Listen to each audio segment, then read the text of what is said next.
Okay, तो अब हम लोग बात करेंगे नंबर सिस्टम के अगले टॉपिक जिसका नाम है ASCII कोड। ASCII कोड, इसको ASCII कोड भी कहा जाता है, ASCII वैल्यू भी कही जाती है या ASCII वैल्यू भी कही जाती है। क्या अर्थ है इसका, चलिए देखते हैं।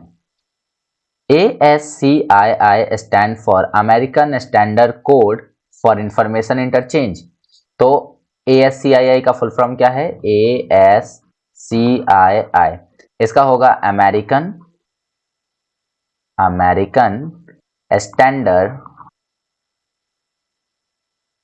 कोड, मतलब अमेरिका के द्वारा प्रोवाइड किया गया एक standard for code for information interchange,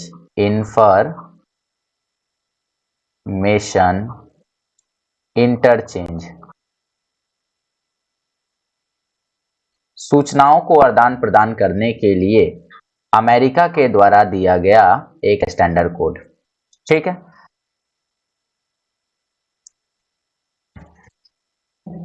हमारे कंप्यूटर में इस कोड का क्या महत्व है, तो इसको जानने के लिए चलिए देखते हैं। Computer can only understand numbers, computer केवल और केवल नंबर्स को ही समझ सकता है। So an ASCII code is the numerical representation of a character. तो जो ये ASCII कोड है, ये क्या है? किसी भी कैरेक्टर का एक न्यूमेरिकल रिप्रेजेंटेशन होता है नंबर के रूप में, क्योंकि कंप्यूटर जो है ना, ये ए नहीं समझता है, इक्वल टू नहीं समझता है, क्वेश्चन मार्क ऐसे कुछ भी नहीं समझ सकता। तो सबको समझाने के लिए एक स्पेशल कोड बनाया गया है और इसी कोड को ASCII कोड कहा जाता है। ठीक है, एग्जाम्पल के लिए अगर हम बात करें कैपिटल ए की, मैंने पहले भी बताया था, कैपिटल ए के लिए 65 ASCII उसकी कोड होती है। अगर स्मॉल ए की बात करें तो इसके लिए 97 होती है।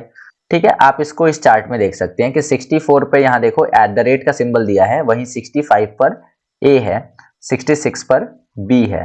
तो यदि आप कंप्यूटर को 66 देते हो तो कंप्यूटर अपने आप समझ जाएगा कि आप उसको बी देने वाले हो, या फिर अगर आप कीबोर्ड से बी बटन दबाते हैं तो वो बी के रूप में ना जाके 64 ट्रांसफर होता है, किसको? कंप्यूटर को 66 ट्रांसफर होता है, याद रखिएगा। चलिए, सच एज ए और @ और an action of some short, मतलब कुछ भी ऐसा कैरेक्टर है जो कैरेक्टर के फॉर्म में है, तो उसको हमारा कंप्यूटर समझता नहीं है, तो उसके लिए एक कोड बनाया गया है। ठीक है, अब है कि ASCII was developed a long time ago, बहुत पहले इस कोड को डेवलप किया गया था। And now the non printing characters are rarely use for their original purpose, और अब जो है कुछ इसका जो मेन पर्पस रह गया है वो कुछ नॉन प्रिंटिंग कैरेक्टर्स को रिप्रेजेंट करने के लिए रह गया है। ठीक है, अब नीचे एक चार्ट दिया गया है, इस चार्ट को आप समझ सकते हैं कि इस चार्ट में किस चीज के लिए क्या कोडिंग की गई है। और चलिए मैं इस चार्ट को आपको समझा देता हूं अच्छे से कि ये चार्ट क्या है और इसका क्या कैसे यूज करना है। तो अगर आप इस चार्ट को देखो तो इस चार्ट में सबसे पहले आपको बाइनरी वैल्यू दिखेगी, सबसे पहली वैल्यू बाइनरी की दिखेगी, उसके बाद ऑक्टल की दिखेगी, उसके बाद डेसिमल और तब हेक्सा, और उसके लिए क्या ग्राफिक्स हैं, ठीक है, क्या ग्राफिक्स है वो दिखेगा। तो यदि आपको ऐसा ब्रैकेट देना है कंप्यूटर के अंदर, यदि आपको ऐसा ब्रैकेट देना है तो उसके लिए आप डेसिमल का 40 यूज कर सकते हैं, हेक्सा के थ्रू 28 यूज कर सकते हैं, ऑक्टल के थ्रू 050 यूज कर सकते हैं, और बाइनरी में अगर यूज करना हो तो आप इसे यूज कर सकते हैं। कैसे ये काम करेगा चलिए दिखाता हूं। सबसे पहले आपको क्या करना है कि कोई एक एप्लीकेशन लाइक नोटपैड ही खोल लेते हैं। तो हम लोग नोटपैड को खोल लेते हैं अपने कंप्यूटर में, और नोटपैड को खोलने के बाद इन वैल्यूज को हम चेक करते हैं कि क्या ये रियली ऐसा काम कर रहा है या नहीं कर रहा है। ठीक है, तो चलिए यहां पर देख सकते हैं, थोड़ी सी फॉन्ट की साइज को मैं बढ़ा देता हूं ताकि अच्छे से विजुअलाइज हो। अब आपको क्या करना है कि अपने कीबोर्ड से ऑल्ट बटन को दबाकर इसका डेसिमल कोड डालना है। ठीक है, तो यहां पर आप देखो कि डेसिमल कोड है इसका 40, इसका डेसिमल कोड 40 है। तो आप अपने कीबोर्ड से ऑल्ट बटन को प्रेस करिए और नंबर वाले साइड से 40 प्रेस करिए, देखिए वो कोड आपको शो होगा। उसी प्रकार से अगर आपको ये वाला कोड चाहिए तो इसके लिए 38 आपको प्रेस करना होगा। आपको क्या करना है, अल्ट के साथ 38 दबाना है। तो इस प्रकार से ऑल्ट के साथ आपको क्या करना है, ऑल्ट के साथ यदि आप ये डेसिमल वाली कोई भी वैल्यू डालते हैं तो उस वैल्यू को आप यहां पर देख पाएंगे। ठीक है, तो ऑल्ट के साथ अब मान लीजिए कि मुझे यहां पर कैपिटल आर लिखनी है। ठीक है, कैपिटल आर का जो डेसिमल वैल्यू है वो है 82। तो अगर मैं नोटपैड के अंदर ऑल्ट के साथ 82 को प्रेस करूं तो यहाँ कैपिटल आर आएगा।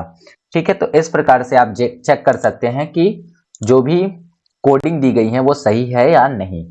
ठीक है, अब ASCII वैल्यू को याद कैसे रखा जाए, तो ASCII वैल्यू को याद रखने का एक सिंपल सा ट्रिक है, आप उसे याद कर जाइए।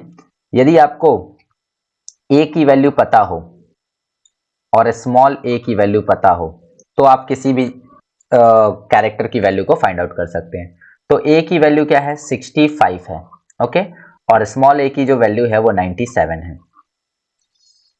ठीक है, अब हम इसको एक्सपैंड करके लिखते हैं। a को अगर हम 65 को एक्सपैंड करें तो क्या पता चलेगा कि 64 में 1 को जोड़ने पर a मिल रहा है। ठीक है, अच्छा ये 1 क्यों लिया, क्योंकि अल्फाबेट में a का जो स्थान है वो 1 नंबर पे आता है।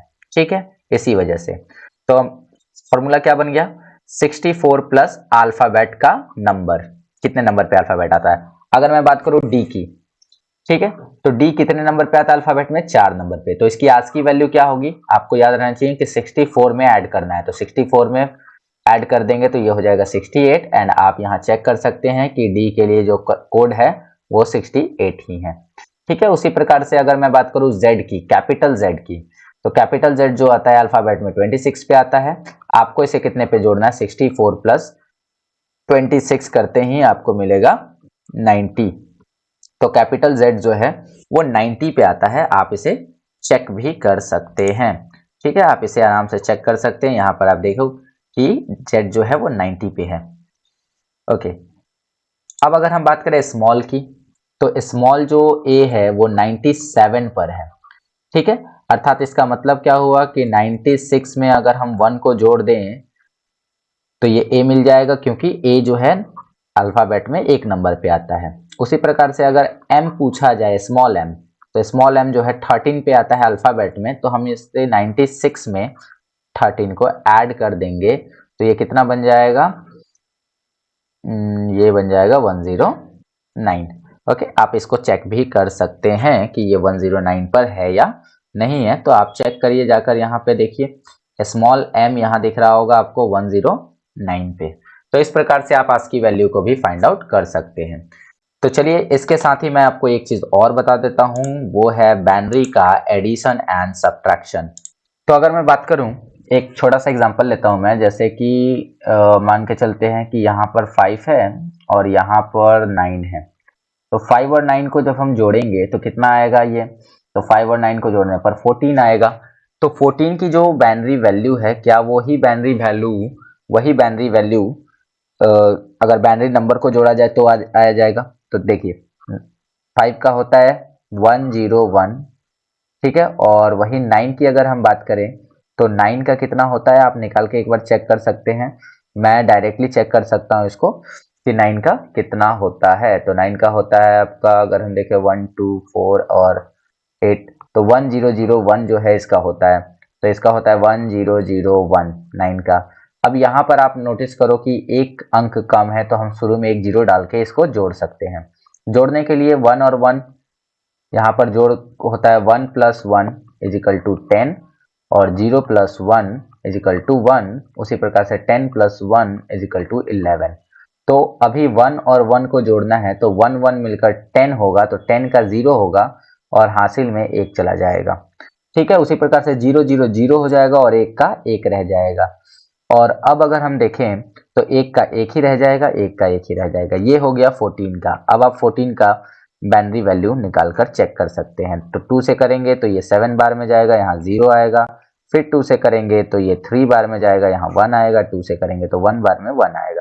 1110 इसकी वैल्यू आ रही है, जो कि बिल्कुल सही है। तो इस प्रकार से हम लोग ये काम कर सकते हैं। तो तो यहाँ पर ये चैप्टर आपका कंप्लीट हो गया और इसके अंदर मैंने आपको बता दिया कि नंबर सिस्टम क्या होते हैं। नंबर सिस्टम के अलावा मैंने आपको बताया कि किस प्रकार से जो है डेसिमल नंबर को किसी दूसरे बेस में भेजा जा सकता है और किसी दूसरे बेस के नंबर्स को डेसिमल में वापस लाया जा सकता है। इसके अलावा हमने आस्क की वैल्यू देखी, आस्क की वैल्यू को कैसे याद रखना है, कैसे फाइंड आउट करना है, ये भी मैंने आपको बता दिया। तो यहाँ पर आपका ये चैप्टर समाप्त हुआ। अब आप यहाँ क्लिक नेक्स्ट पे क्लिक करके आप अगले चैप्टर पे जा सकते हैं। चलिए, थैंक यू।